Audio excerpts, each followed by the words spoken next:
लगायत हाम्रो खानेपानीको अध्यक्ष पनि यहाँ हैन बरमथानको छैन खानेपानी अहिले हुनुहुन्छ तपाईँ अहिले चन्द्रपुर वडा नम्बर 1 पौराईका कार्यवाहक अध्यक्ष अन्तुल लामाले हाम्रो सम्पूर्ण दाजुभाइ तथा दिदीबहिनीलाई मरणको काममा दुःख व्यक्त गर्दै 2 शब्द बोल्दै हुन्छ। भन्नुहोस्।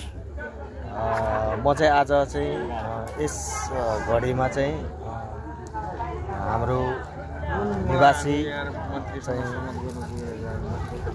तामाङ जातिको चाहिँ परम्परा अनुसार हामी यहाँ आज घाटमा आइपुगेका छ। सो आज हाम्रो स्वर्गीय सम्धिजू उहाँको शुभ नाम शान्तिको कामना गर्दै उहाँको चाहिँ हार्दिक सन्देश व्यक्त गर्दछु।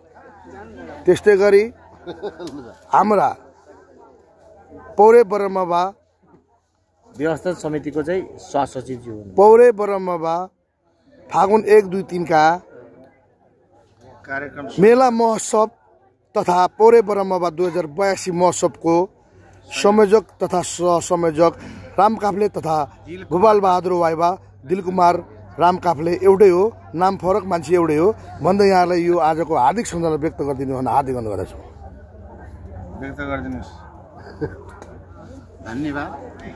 आज हामी यसै पौराई गाउँका एउटा दिलबहादुर योन्जनजीको असामयिक निधन भएकोमा दिलबहादुर थिङको असामयिक निधन भएकोमा सम्पूर्ण यहाँका हाम्रा टोलवासी लगायत हाम्रा वडाका प्रतिनिधि वडा सदस्य आन्तु भइबा साथै अब हामीले यस गाउँमा चाहिँ एउटा 3 दिने महोत्सवको कार्यक्रम राख्ने योजना बनाएका छौँ। अब यस कार्यक्रममा यस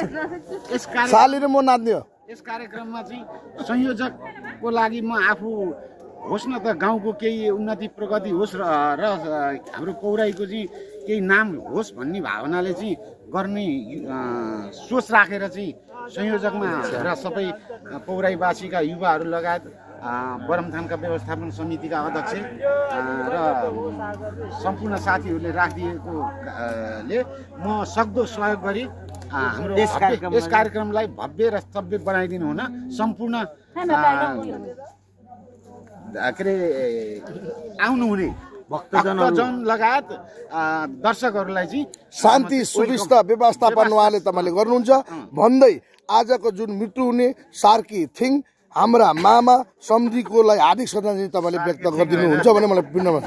दिलबहादुर थिङ भनेको सार्की थिङ ल भन्नुहोस्। हार्दिक श्रद्धाञ्जली उहाँले भन्नुहुन्छ भने मलाई पूर्ण विश्वास छ। अब आज हाम्रो पौराई निवासी दिलबहादुर थिङ भन्नुभयो, उहाँको चिर शान्तिको कामना गर्दै अब 2082 हाम्रो पौराई ब्रह्मस्थान निर्माण सुधार सङ्घबाट 3 दिने हाम्रो चाहिँ महोत्सव बनाउने योजना छ। त्यो महोत्सवले हाम्रो चन्द्रपुर नगरपालिका वडा नम्बर 1 लाई उच्च र पदस्थिर ठाउँमा पुगाउने र हाम्रा सम्पूर्ण हाम्रा टिम छौँ, हामी 11 जना छौँ। त्यो समितिले 17 जना अहिले हामी 11 जना छौँ। त्यो समितिबाट हामी फेरि उपसमिति बनाएर कसरी विश्लेषण गरेर कसरी जाने, के गर्ने, कति रकम, कति बजेट कहाँबाट आउने, साथै हाम्रो पर्यटन संस्कृति तथा हुनेवाला संस्कृति तथा पर्यटन मन्त्री श्री दिनेश पाखरेलज्यूले पनि यो कार्यक्रमलाई सक्दो सहयोग गर्नुहुन्छ। यो कार्यक्रमलाई भव्य र सभ्य तरिकाले हामी मनाउने छौँ भन्दै आज यो मृत्यु जुन हाम्रो दिलबहादुर थिङजीको श्रद्धाञ्जली गर्दै मेरो सानो छोटो मन्तव्य यही टुङ्ग्याउँदै म यो आफ्नो मन्तव्यलाई यही छुट्याउँदै म बिदा हुन्छु। धन्यवाद।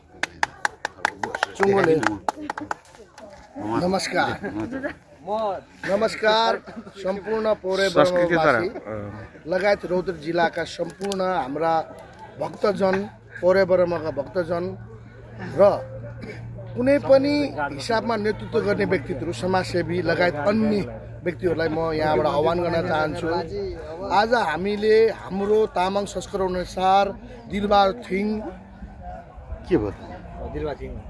थिङको अन्त्येष्टिको लागि हामी तामाङ समुदाय अनुसार, तामाङ संस्कार अनुसार यो हाम्रो घाटमा, यो गुम्बामा, यो घाटमा, यो मानेमा हामी अहिले अन्तिम संस्कार गरिरहेका छौँ।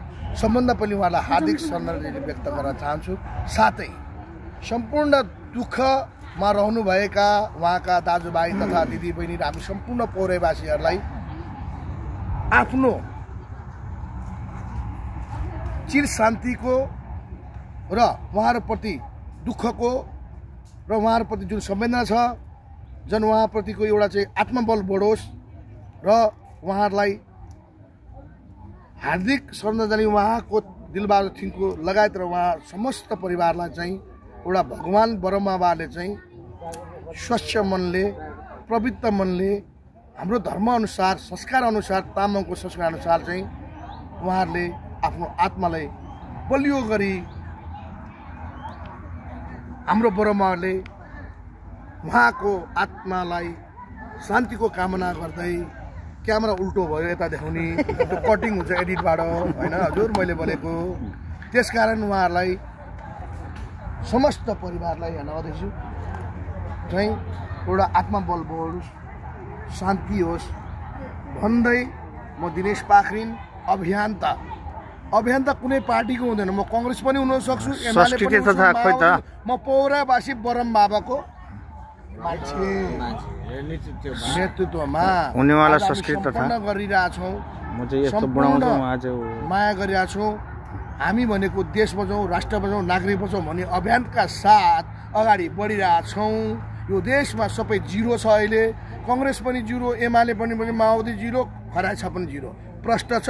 अब जित्नुस्, आउनुहोस्, ठुलो पार्टी बन्नुहोस् यति भन्दै हार्दिक श्रद्धाञ्जली व्यक्त गर्दै र गोपालबहादुर वाद रामबहादुर काफ्लेलाई मेरो तर्फबाट व्यक्तिगतबाट यो कार्यक्रम जुन मेला छ, महोत्सव छ, 3 दिने छ, त्यो कार्यक्रमलाई हामीले प्लेन चलाइसकेको छ। आज परमथानबाट उहाँहरू काठमाडौँ पुगेर सकुशल हामीलाई चाहिँ पौरे बरामामा फागुन 4 गते अवतरण गरेर हिसाब किताब क्लियर गर्छ भनेर हामीलाई थाहा छ भन्दै हस्त नमस्कार भन्दै फ्याफुल्ला लसो जय बरम बाबा। यो सबै कटिङ सबै कट